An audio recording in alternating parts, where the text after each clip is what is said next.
তো সিনেমা দেখতে গিয়ে এমন একটা কাণ্ড ঘটবে আমি বুঝতেও পারি নাই। আর সবচেয়ে দুর্ভাগ্যের বিষয়টা হচ্ছে যে আমি আগে যদি বুঝতে পারতাম এরকম কিছু হবে অবশ্যই ক্যামেরাটা নিয়ে রেডি হয়ে থাকতাম। তো যাই হোক, আমি রেডি হয়ে গেছি, আজকে চলে যাব সিনেমা দেখতে। অনেক অপেক্ষায় ছিলাম যে কবে আমি তুফান সিনেমাটা দেখতে পারবো, অনেক এক্সাইটেড ছিলাম। তো আজকে আমার অপেক্ষার ঘড়ি শেষ হলো, আমরা চলে যাচ্ছি সিনেমা দেখতে। তো এখন আমি রাস্তায় রিক্সায় আছি। তো আমরা সবসময় সিনেমা দেখি লায়ন সিনেমা হলে, সেখানে সিনেমা দেখতে আমার অনেক ভালো লাগে। আর আমরা যখনই সিনেমা দেখতে যাই তখনই আমরা এই চারজনই যাই, আমাদের চারজনের মধ্যে অনেক বেশি আনন্দ হয়। তো আমরা চলে আসছি, এখন আমরা রিক্সা থেকে নেমে চলে যাব একদম সাততলায়, সাততলায় সিনেমা হল।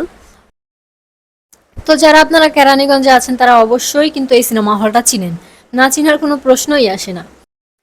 তো আমাদের শো টাইমটা ছিল 5টা 30-এ, তো আমরা অনেক আগেই চলে এসেছি, এর জন্য আমাদের এখানে কিছুক্ষণ অপেক্ষা করতে হবে। তো আমরা এখানে বসে কিছুক্ষণ আড্ডা দিব, দেন কিছু হালকা পাতলা খাবার খাবো আর ঘুরে দেখব। তো আপনারা দেখুন একটু পরিবেশটা কত সুন্দর, আপনারা আসলে অবশ্যই আপনাদের কাছে অনেক ভালো লাগবে। তো এই যে দেখুন আমার পিছনে একটা স্টল আছে, আপনারা যদি আসেন অবশ্যই এই স্টলের খাবারটা ট্রাই করবেন, খুবই মজার খাবার, আমি এখান থেকেই খাবার খাই। আমি এখানে অর্ডার দিয়েছিলাম ফালুদা। ফালুদা আমার অনেক পছন্দের একটা ডেজার্ট, খুবই ভালো লাগে আমার কাছে। আর অর্ডার করেছিলাম বাচ্চাদের জন্য ওয়াফেল। এখানের ওয়াফেলটাও এত মজার, আমি আশা করি নাই যে এত মজা হবে এখানের ওয়াফেলটা, কারণ ওয়াফেলটা আমি তো আগে ট্রাই করি নাই এই জায়গায়। খুবই মজা ছিল, আপনারা চাইলে কিন্তু এটাও ট্রাই করতে পারেন। আর বিশেষ করে এটা বাচ্চাদের কাছে খুবই মজা লাগবে, এটা বাচ্চাদের অনেক পছন্দের খাবার। তো এটা আমাদের বড় বোনের মেয়ে, আমি যখনই সিনেমা দেখতে আসি ওকে নিয়ে আসি, আমার কাছে ওকে খুবই ভালো লাগে, আমি ওকে খুব ভালোবাসি।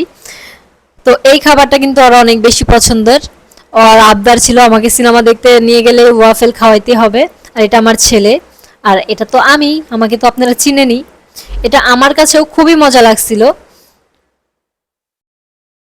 ফার্স্টে আমি কেন বলেছিলাম সিনেমা দেখতে গিয়ে আমার সাথে এমন ঘটনা ঘটবে আমি আশা করি নাই। তো এখন বলছি আমার সাথে কি ঘটেছিল। আমরা সিনেমা দেখতে গিয়ে যখন কিছু ছবি টবি তুলতেছিলাম হলের সামনে দাঁড়িয়েই, হলে ঢোকার কিছুক্ষণ আগেই, তখন আমরা যে ছবি টবি তুলতেছি আমাদের সামনে দিয়ে তুফান সিনেমার নির্মাতা রায়হান রাফি, উনি আমাদের সামনে দিয়ে হেঁটে যাচ্ছে। আমরা দেখে তো তাকায় আছি, আমি বোকার মতো হয়ে গেছি যে আমি কাকে দেখলাম। আমি চাইছিলাম তার সাথে ছবি তুলতে, কিন্তু সে অনেক জোরে জোরে সামনে দিয়ে হেঁটে চলে গেছে, যার কারণে ছবি তুলতে পারিনি। সে লিফটের জন্য অনেকক্ষণ অপেক্ষাও করতেছিল, বাট আমি সাহস করে তার সামনে যেতে পারিনি। যাই হোক, আমার এটা অনেকটাই খারাপ লাগছিল, আমি শেষ পর্যন্ত খালি এটাই ভাবতেছিলাম যে কেন কেন আমার সাথে এরকমটা হলো, আমি কেন একটা ছবি তুলতে পারলাম না। এবার আসি সিনেমাটা কেমন ছিল। আমি কল্পনাও করতে পারি নাই যে বাংলাদেশি সিনেমা এত সুন্দর হবে। আমার মুভিটা দেখার কারণই ছিল যে এখানে চঞ্চল চৌধুরী ছিল, আর এই সিনেমার নির্মাতা হচ্ছে রায়হান রাফি।